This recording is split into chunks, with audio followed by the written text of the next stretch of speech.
Out. It's called 12 Strong. It was taken from a book originally written by our next guest. It was called Horse Soldiers. Doug Stanton has been on the show before. He wrote a great book a couple of years ago called In Harm's Way about the sinking of the USS Indianapolis. He's back to talk about his new book that's being republished after the movie 12 Strong. So the book is now called 12 Strong. Doug, welcome back to Big 550 KTRS. Hey, it's great to hear your voice again. You guys were so great about In Harm's Way. Thank you. You betcha. And I want you to know, I text, you were on Fox News this morning. I text Brian Kilmeade. I was like, hurry up. I got to talk to Doug. So I didn't want you to miss our conversation. So I left there immediately. Yes, I was like, Brian, shut up. I got to talk to him. Let's go. So the book was originally called Horse Soldiers. And take us through, the book was what? How did you sell it to Hollywood? Well, Jerry Bruckheimer and Molly Smith at Black Label came to me, Jerry that is, about 8 years ago, and he said, I want to make this story, which is the first Special Forces team as the answer to 9/11. 12 guys, followed by others later. And that's the movie he made. And it was about a 5-year journey to write the book, and it is fantastic. Did you help in the writing of the movie? So I'd get phone calls from the screenwriters Ted Talley, who won an Oscar, and Peter Craig, who wrote The Town. Great writers. Why aren't they wearing helmets, or why are they riding horses? Well, two things. These guys leave Fort Campbell, Kentucky, just weeks after 9/11. We don't know it. They're the answer to, the thing that changed America. And they're linking up with these Afghan resistance fighters who've been battling the Taliban for years, and the Taliban owns most of the country. The guys they're working with don't have helmets, and they don't have trucks, and they're trained to, like in World War II, OSS officers, to just work on the ground, speak the language, know the culture. That's what makes the movie so special. It has this heart in it, but it's also filled with this action.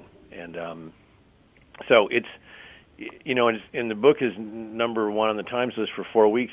What's happening is a whole new generation of Americans have figured out, or trying to figure out, how this new world of ours began, and they're reading the movies. Yeah, and it was classified at the time. If you go back to 9/11, all of this was going on, and none of it was being reported. It was all classified. Right. Secretary Rumsfeld gave us a glimpse when he announced to the country that there were Americans on horseback, but the scope of their mission and how they did it hadn't been approached before, and I set out to write this definitive account, I hope. I went to Afghanistan, I interviewed Afghans, I met the Afghan generals involved, and it was really an amazing mission. And they're called the Quiet Professionals. That's their bumper sticker, if they have one on their car. And so getting them to talk was not always easy, but they ended up trusting me, I think. Yeah. John Walker Lynn.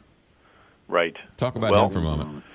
So he is from Marin County, California. When that news breaks, November 25th, 2001, around the tragic death of CIA officer Mike Spann, who's the first American killed post 9/11, this is when the world really gets its glimpse of what's been going on in Afghanistan.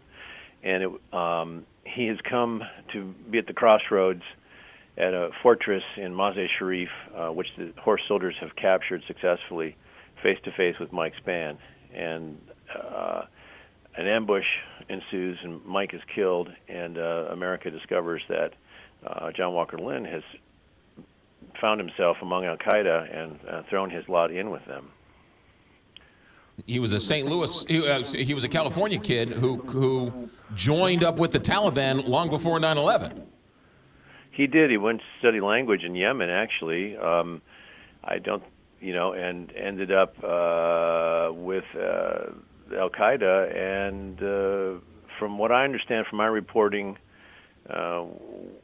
he was, took part in the fight in the fortress against the American forces and the Afghan forces trying to take the fort back. Right. I mean, one of the strange stories. He ultimately was sent to prison for 20 years, wasn't he? Something. He's in prison today. Yeah. Yeah.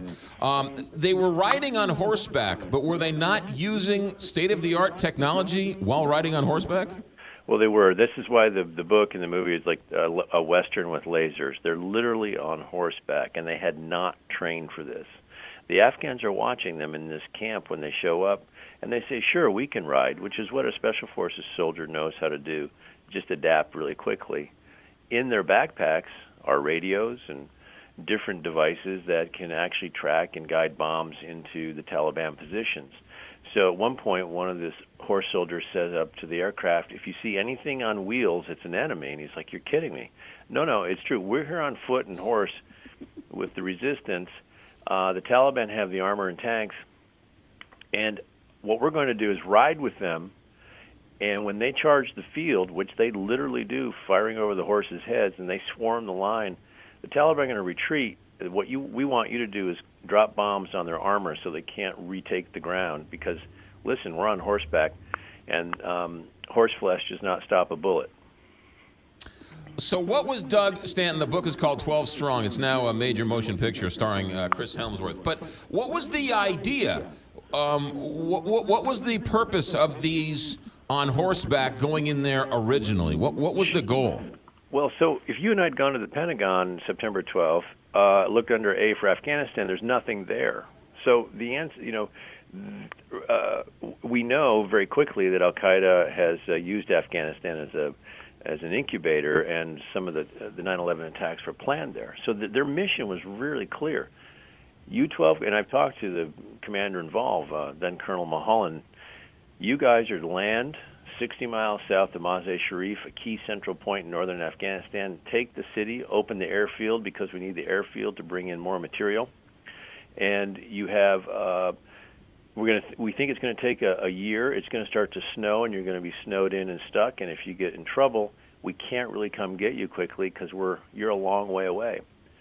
And so that was their job, to meet these guys in the dead of night,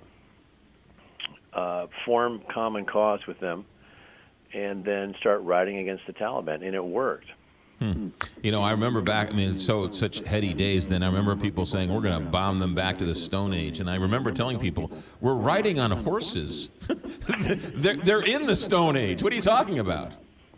Yeah, this is ancient war meets modern war. The civilians had fled, so it looked like Nebraska, and in the movie it looks like Nebraska with the Rockies. I mean, the movie is very accurately depicts what it was. Easy on Nebraska. A Nebraska grad, 1990 here. I like Nebraska. Right. I went to Iowa. Oh, that explains a lot then. All right. Doug Stanton, the book is called 12 Strong. It was originally published as Horse Soldiers. It was now turned into the movie 12 Strong, the declassified true story of the horse soldiers. Doug, you're always welcome here. Thanks for the work, and be safe in your travels.